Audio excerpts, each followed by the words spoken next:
ഭൂപ്രശ്നങ്ങൾ നിയമസഭയിൽ ഉന്നയിച്ച് പ്രതിപക്ഷം ജനങ്ങളെ ബാധിക്കാത്ത വിധത്തിൽ ഭൂപതിവ് നിയമ ഭേദഗതി ചട്ടം ഏപ്രിൽ പാസാക്കുമെന്ന് റവന്യൂ മന്ത്രി കെ രാജൻ സഭയെ അറിയിച്ചു. സ്വാധീനങ്ങൾക്ക് വഴങ്ങുന്ന ഉദ്യോഗസ്ഥർ റവന്യൂ വകുപ്പിൽ ഉണ്ടാകില്ലെന്നും കയ്യേറ്റങ്ങളിൽ തുടർ പരിശോധനകൾ ഉണ്ടാകുമെന്നും കെ രാജൻ പറഞ്ഞു.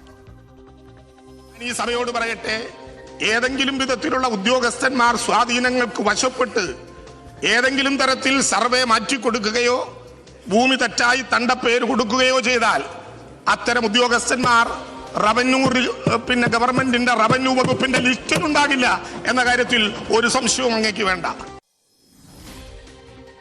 പട്ടയ പ്രശ്നങ്ങൾക്ക് ശാശ്വത പരിഹാരം കാണുമെന്ന് പറഞ്ഞ മുഖ്യമന്ത്രി പിണറായി വിജയൻ ജനങ്ങളെ തെറ്റിദ്ധരിപ്പിച്ചെന്ന് മാത്യു കുഴൽനാടൻ പറഞ്ഞു.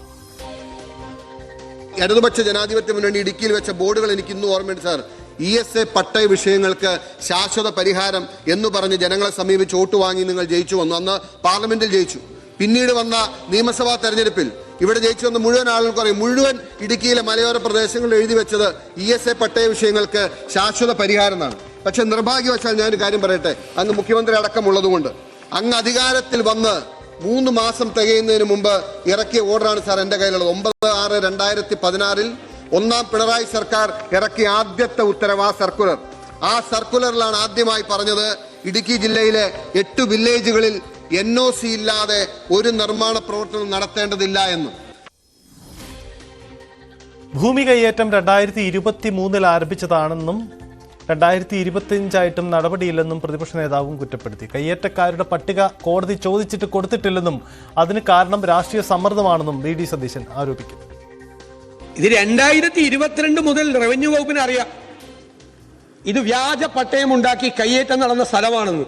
2025 ഭൂസംരക്ഷണ നിയമപ്രകാരം ഒരു കേസ് പോലും ഈ കയ്യേറ്റക്കാർക്കെതിരെ എടുത്തിട്ടില്ലെന്നാണ് ഞാൻ പറഞ്ഞത്. ഞാൻ അങ്ങേ കുറ്റപ്പെടുത്തില്ല, അങ്ങേക്ക് അറിയാം. പക്ഷെ രാഷ്ട്രീയ സമ്മർദ്ദമാണ്, നടപടി എടുക്കാൻ പറ്റില്ല.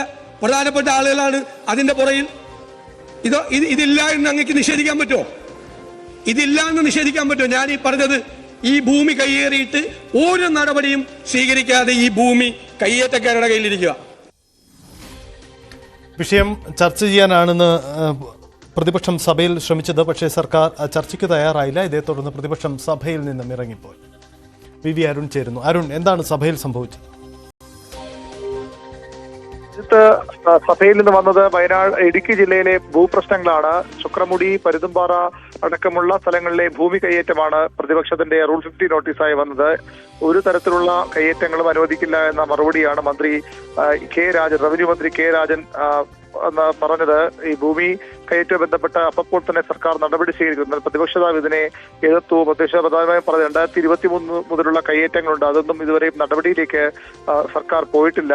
ഈ ഭൂമി കയ്യേറിയവർ ആരെന്ന വിവരം ഓരോ കയ്യേറ്റങ്ങളെ എടുത്തു പറഞ്ഞ് അദ്ദേഹം വ്യക്തമാക്കിയത്, ഇത് ആരാണ് കയ്യേറിയത് എനിക്ക് അറിയാം, പക്ഷേ പേര് പറയില്ല. പ്രധാനപ്പെട്ട ആളുകളും അവർ ബന്ധുക്കളും ഒക്കെ ഇതിലുണ്ട്.